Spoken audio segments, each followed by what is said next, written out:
तो हुसैन, आप सभी का हमारे चैनल स्टडी सेंटर में स्वागत है।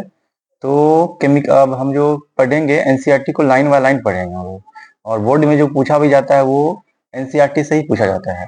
तो फर्स्ट चैप्टर जो है वो है केमिकल रिएक्शन एंड इक्वेशन। तो केमिकल रिएक्शन जो होता है एक प्रोसेस होता है जिसमें रिएक्टेंट रिएक्ट कर कर न्यू प्रोडक्ट बनाता है। जैसे consider flowing situation of daily life and think what happen when. Consider करिए इस सिचुएशन को हमारे डेली लाइफ में और थिंक करिए what happen. Milk is left at room temperature during the summer. अब क्या करो कि दूध को छोड़ दो रूम टेम्परेचर पे समर में। Iron pen nail is left to the humid atmosphere. Iron को खुला छोड़ दो एटमोस्फेयर में। Grape get fermented. Food is cook. Food get digest in our body. We respire. जितना भी हम लोग सिचुएशन डेली लाइफ में हम लोग ये सभी सिचुएशन करते हैं।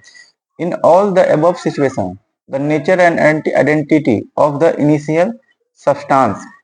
जितना भी आप सिचुएशन ऊपर में देख रहे हो आप लोग, नेचर आइडेंटिटी जो इनिशियल सब्सटेंस का है वो क्या होता है तो चेंज हो जाता है। जैसे अगर हम दूध को गर्मी में छोड़ देंगे रूम टेम्परेचर पे तो दूध जो है वो फट जाएगा। जैसे आयरन को अगर हम खुला छोड़ देंगे तो आयरन पे जंग लग जाएगा, इस तरह से। तो we have already learn about the physical and chemical change हम of matter previous classes. Previous class में हम लोग लर्न कर चुके हैं फिजिकल और chemical change. Whenever a chemical change occur, जब केमिकल चेंज अकर होता है, we can say chemical reaction take place. तो हम लोग कहते हैं कि केमिकल रिएक्शन होने लगा। You may perhaps be wondering as to what is actually mean by the chemical reaction. आप लोग शायद जानते होंगे कि एक्चुअल मतलब केमिकल रिएक्शन का होता क्या है। तो केमिकल रिएक्शन एक प्रोसेस होता है जिसमें रिएक्टेंट रिएक्ट करता है और न्यू प्रोडक्ट बनाता है। How do we come to know that chemical reaction has take place. कैसे हम लोग जानेंगे कि केमिकल रिएक्शन को हुआ है। Let us perform some activity to find the answer to this question. Latest activity 1। This activity need the teacher assistance. यह activity हमको टीचर के साथ करना चाहिए हेल्प से। It would better if the student wear suitable eye glass. और student को glass eye glass पहन लेना चाहिए। अब जैसे क्लीन अ मैग्नीशियम रिबन, हम मैग्नीशियम रिबन जो 3 से 4 मीटर लंबा है उसको क्या कर देंगे, क्लीन कर देंगे विथ सैंड पेपर। फिर उसके बाद हम क्या करेंगे, hold it pair of tong, उसको हम टोंग से पकड़ेंगे और उसको बर्न करेंगे स्पिरिट लैंप या बर्नर से। And collect ash so form in the watch glass ash so. तो हम क्या करते हैं कि मैग्नीशियम का रिबन लेते हैं और मैग्नीशियम के रिबन को पकड़ ले, पहले उसको साफ कर लेंगे और उसके बाद उसको टंग से पकड़ेंगे और उसको जलाएंगे। तो जलाने के बाद हम क्या, व्हाट डू यू ऑब्जर्व, हम लोग क्या ऑब्जर्व करते हैं। जैसा कि आप इसमें देख रहे हो, burning of magnesium ribbon in air and collect magnesium oxide in watch glass. तो हमको इसमें मिलता है मैग्नीशियम ऑक्साइड मिलता है जो पाउडर होता है।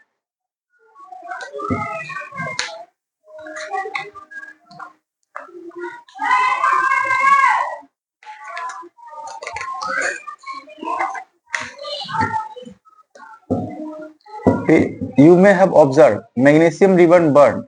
अब ऑब्जर्व करोगे कि magnesium ribbon burn with dazzling white flame. अब ऑब्जर्व करोगे कि मैग्नीशियम जो रिबन जल रहा है उसका जो फ्लेम है व्हाइट है और वो चेंज हो जाता है व्हाइट पाउडर में। This powder is magnesium oxide, और उस पाउडर को हम लोग कहते हैं magnesium oxide. It is form, यह बना due to reaction between magnesium and oxygen present in the air. यह इसलिए बना कि मैग्नीशियम और ऑक्सीजन का रिएक्शन करवाए एयर में तो बना।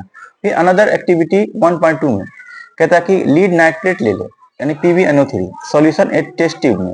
एक टेस्ट ट्यूब में लीड नाइट्रेट लेना है, उसके बाद उसमें हमको पोटेशियम आयोडाइड सॉल्यूशन को डालना है। तो व्हाट डू यू ऑब्जर्व, अब क्या ऑब्जर्व करते हैं। फिर 1.3 में कहता है कि फ्यू जिंक ग्रेनुअल ले ले, जिंक का टुकड़ा ले ले कोनिकल फ्लास्क में या टेस्ट ट्यूब में। फिर उसमें हमको हाइड्रोक्लोरिक एसिड को या तो सल्फ्यूरिक एसिड को डालना है और handle the acid with care, और हमको एसिड को हैंडल केयर बड़ी सावधानी से करना है। Do you observe anything happening around the zinc granule. तो क्या आप ऑब्जर्व करोगे कि जिंक ग्रेनुअल के चारों ओर कुछ हो रहा है कि नहीं। फिर आपको टच द कोनिकल फ्लास्क, आपको कोनिकल फ्लास्क को टच करना है या टेस्ट ट्यूब को। Is there any changes in temperature, क्या कोई चेंजेस हो रहा है टेम्परेचर में। तो from the above 3 activity we can say any of the following observation help us determine. We can say हम लोग कह सकते हैं कि जो भी ऑब्जर्वेशन हम लोग कर रहे हैं उस डिटरमाइन करता है केमिकल रिएक्शन होने लगा। लाइक चेंज इन स्टेट, जैसे मैग्नीशियम का रिबन था वो पाउडर बन गया। चेंज इन कलर, कलर में चेंजिंग होने लगता है। गैस का इवोल्यूशन होता है। चेंज इन टेम्परेचर, यानी ये चारों चीज जो है वो कैरेक्टर हो गया केमिकल रिएक्शन का। As we observe change around us we can see that there is a large variety of chemical reaction taking place around us. हम ऑब्जर्व करते हैं हमारे चारों चेंजिंग, वी कैन सी, हम लोग देख सकते हैं कि काफी वेराइटी केमिकल रिएक्शन का हमारे चारों होता है। We will study about the various type of chemical reaction and symbolic representation in this chapter. हमको लोग को इस चैप्टर में पढ़ना है केमिकल रिएक्शन, उसको रिएक्शन के बारे में और कैसे रिप्रेजेंटेशन करते हैं। तो पहला केमिकल इक्वेशन इन एक्टिविटी 1.1, जो इसमें हम लोग 1.1 में मैग्नीशियम को जलाए थे। तो when magnesium ribbon is burn in oxygen, जब हम मैग्नीशियम रिबन को ऑक्सीजन में जलाते हैं तो इट गेट कन्वर्टेड, और वो कन्वर्ट हो जाता है और बनाता है मैग्नीशियम ऑक्साइड को। This description of chemical reaction in sentence form a quite long, it can be written in the short form. तो इसको हम शॉर्ट फॉर्म में लिख सकते हैं। This simplest way to this is to write it in the form of word equation, जिसको हम equation के फॉर्म में लिखते हैं। जस्ट मैग्नीशियम प्लस ऑक्सीजन तो बना मैग्नीशियम ऑक्साइड, जिसको इधर वाले को जो बनता है उसको प्रोडक्ट कहते हैं, और ये कहलाता है reactant. The substance that undergo chemical changes in the reaction, जो सब्सटेंस में जो सब्सटेंस केमिकल रिएक्शन में पार्टिसिपेट करता है उसको कहते हैं रिएक्टेंट। जैसे मैग्नीशियम ऑक्सीजन हो गया reactant, and the new substance is magnesium oxide, जो नया सब्सटेंस बना वो मेरा हो गया मैग्नीशियम। तो न्यू सब्सटेंस जो बना है वो मेरा हो गया मैग्नीशियम ऑक्साइड, और उसको हम बोलेंगे product. A word equation show changes of reactant to product through an arrow place between them. जो वर्ड इक्वेशन है वो शो चेंजेस होता है रिएक्टेंट का प्रोडक्ट में through the arrow place between them. The reactant are written on the left hand side, reactant को हम left side में लिखते हैं with plus sign, and between them similarly product are written in the right hand side RHS with plus sign between them. The arrowhead point toward the product and show the direction of reaction, ये show करता है direction of reaction को। फिर यहाँ पे writing a chemical equation, कैसे हम लोग केमिकल इक्वेशन को लिख सकते हैं। Is there any other short way for representing chemical equation, क्या कोई शॉर्ट वे है केमिकल इक्वेशन को लिखने का। तो chemical equation can be made more concise and useful if we use chemical formula instead of word. मतलब कि chemical equation जो काफी हम लोग के लिए यूजफुल है अगर हम केमिकल फॉर्मूला का यूज करेंगे वर्ड के बदले में। केमिकल इक्वेशन रिप्रेजेंटेड एक केमिकल रिएक्शन, केमिकल इक्वेशन जो है वो रिप्रेजेंट करता है केमिकल रिएक्शन को।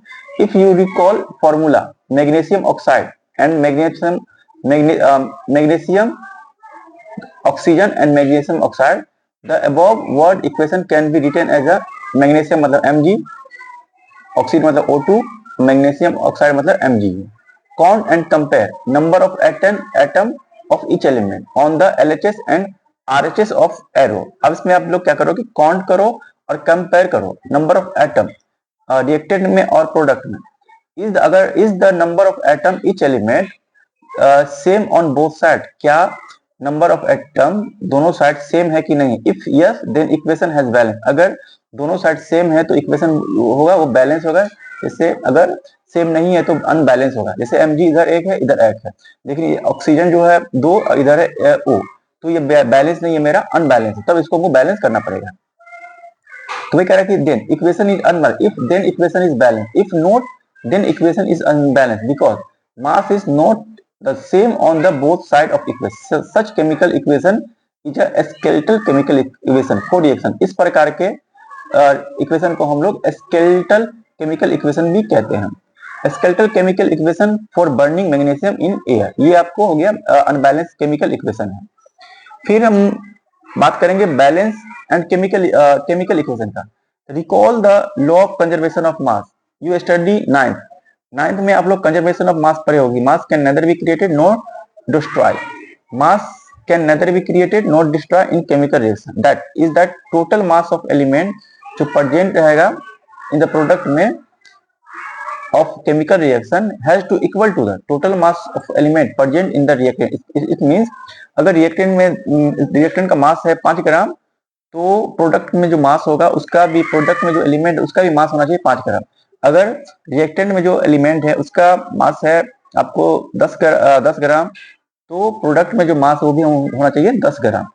सो in other word, number of atom of each element remain the same before and after chemical reaction. तो हम कह सकते हैं कि एटम जो है, नंबर ऑफ एटम प्रत्येक एलिमेंट का वो सेम होना चाहिए पहले और after chemical reaction. Hence we need to balance escalator chemical. इसीलिए हमको क्या चाहिए, तो अगर जो बैलेंस है तो उसमें हम क्या करेंगे, तो बैलेंस करेंगे। Is the chemical balance, let us learn about the balance and chemical experiment step by step. तो इसके आगे अपने नेक्स्ट पार्ट में देखेंगे। Thank you.